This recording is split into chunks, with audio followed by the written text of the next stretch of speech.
Jeremy Bentham. The 15th of February 1748 OS the 4th of February 1747 8th London, England, Kingdom of Great Britain date. The 6th of June 1832 aged 80 for London, England, United Kingdom Education Queen's College, Oxford MA. Biographer Bentham was born on the 4th of February 1747 8th OS. The 15th of February 1748 NS in Houndsditch, London. 2 to attorney Jeremiah Bentham 1712 to 1792 and Alicia Woodward died 1759. Widow of a Mr. Whitehorn and daughter of Mercer Thomas Grove, of Andover 1920. His wealthy family were supporters of the Tory party. He was reportedly a child prodigy. He was found as a toddler sitting at his father's desk, reading a multi-volume history of England, and he began to study Latin at the age of 3. 21 he learnt to play the violin, and at the age of 7 Bentham would perform sonatas by Handel during dinner parties. 22. Incomplete short citation. He had one surviving sibling, Samuel Bentham 1757 to 1831. With whom he was close. He attended Westminster School in 1760 at age 12. His father sent him to the Queen's College, Oxford, where he completed his bachelor's degree in 1764. Receiving the title of MA in 1767, he trained as a lawyer and, though he never practised, was called to the bar in 1769, he became deeply frustrated with the complexity of English law, which he termed the demon of chicane. 23. When the American colonies published their Declaration of Independence in July 1776, the British government did not issue any official response, but instead secretly commissioned London lawyer and pamphleteer John Lind to publish a rebuttal.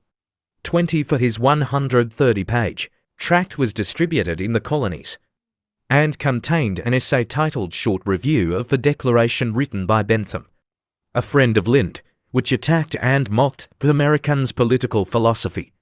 25-26 Abortive Prison Project and the Panopticon. In 1786 and 1787, Bentham travelled to Khrushchev in White Russia, modern Belarus, to visit his brother, Samuel, who was engaged in managing various industrial and other projects for Prince Potemkin.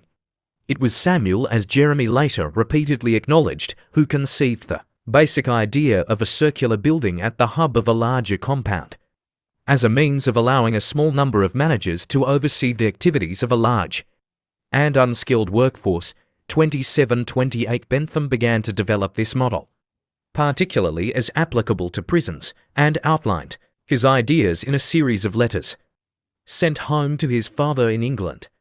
29 He supplemented the supervisory principle with the idea of contract management, that is, an administration by contract as opposed to trust, where the director would have a pecuniary interest in lowering the average rate of mortality. 30 The Panopticon was intended to be cheaper than the prisons of his time, as it required fewer staff. Allow me to construct a prison on this model. Bentham requested to a committee for the reform of criminal law, I will be the gaoler. You will see that the gaoler will have no salary, will cost nothing to the nation, as the watchmen cannot be seen. They need not be on duty at all times, effectively leaving the watching to the watched. According to Bentham's design, the prisoners would also be used as menial labour, walking on wheels to spin looms or run a water wheel. This would decrease the cost of the prison and give a possible source of income. 31 The ultimately abortive proposal for a Panopticon prison to be built in England was one among his many proposals for legal and social reform. 32 But Bentham spent some 16 years of his life developing and refining his ideas for the building and hoped that the government would adopt the plan for a national penitentiary, appointing him as contractor governor. Although the prison was never built, the concept had an important influence on later generations of thinkers. 20th century French philosopher Michel Foucault argued that the Panopticon was paradigmatic of several 19th century disciplinary institutions. 33 Bentham remained bitter throughout his later life about the rejection of the Panopticon scheme, convinced that it had been thwarted by the king and an aristocratic elite.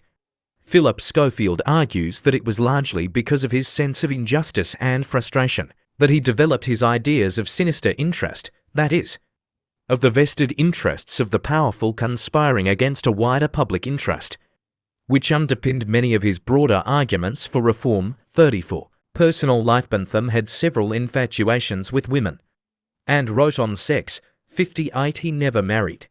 59. An insight into his character is given in Michael St. John Pack's The Life of John Stuart Mill. During his youthful visits to Bowood House, the country seat of his patron Lord Lansdowne, he had passed his time at falling unsuccessfully in love with all the ladies of the house, whom he courted with a clumsy jocularity, while playing chess with them or giving them lessons on the harpsichord, hopeful to the last.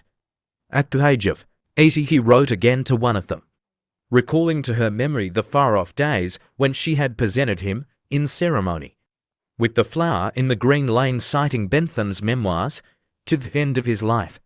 He could not hear of Bowood without tears swimming in his eyes, and he was forced to exclaim, "Take me forward, I entreat you. To the future, do not let me go back to the past." 60. A psychobiographical study by Philip Lucas and Sheeran argues that he may have had Asperger's syndrome. 61. Bentham's daily pattern was to rise at 6 a.m., walk for 2 hours or more, and then work until 4 p.m. 60. To legacy. The Faculty of Laws at University College London occupies Bentham House, next to the main UCL campus. 63. Bentham's name was adopted by the Australian litigation fund IMF Limited to become Bentham IMF Limited on the 28th of November 2013. In recognition of Bentham being among the first to support the utility of litigation funding. 64. List of animal rights advocates. List of civil rights leaders. List of liberal theorists. Philosophy of happiness. Philosophical theory. Rule according to higher law, belief that universal principles of morality override unjust laws. Rule of law. Political situation where every citizen is subject to the University College London.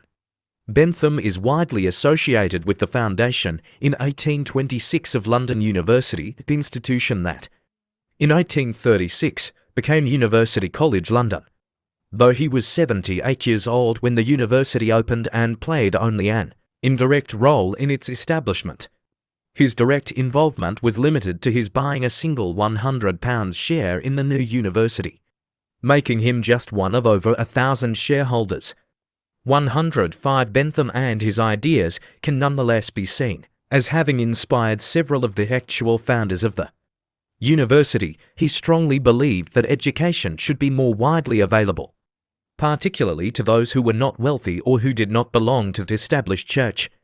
In Bentham's time, membership of the Church of England and the capacity to bear considerable expenses were required of students entering the universities of Oxford and Cambridge. As the University of London was the first in England to admit all, regardless of race, creed or political belief, it was largely consistent with Bentham's vision. There is some evidence that, from the sidelines, he played a more than passive part in the planning discussions for the new institution, although it is also apparent that his interest was greater than his influence. 105. He failed in his efforts to see his disciple John Bowring appointed Professor of English or History, but he did oversee the appointment of another pupil, John Austin, as the first Professor of Jurisprudence in 1829. The more direct associations between Bentham and UCL, the college's custody of his auto-icon see above, and of the majority of his surviving papers post-date his death by some years. The papers were donated in 1849 and the auto-icon in 1850. A large painting by Henry Tonks, hanging in UCL's Flaxman Gallery, depicts Bentham approving the plans of the new university, but it was executed in 1922 and the scene is entirely imaginary.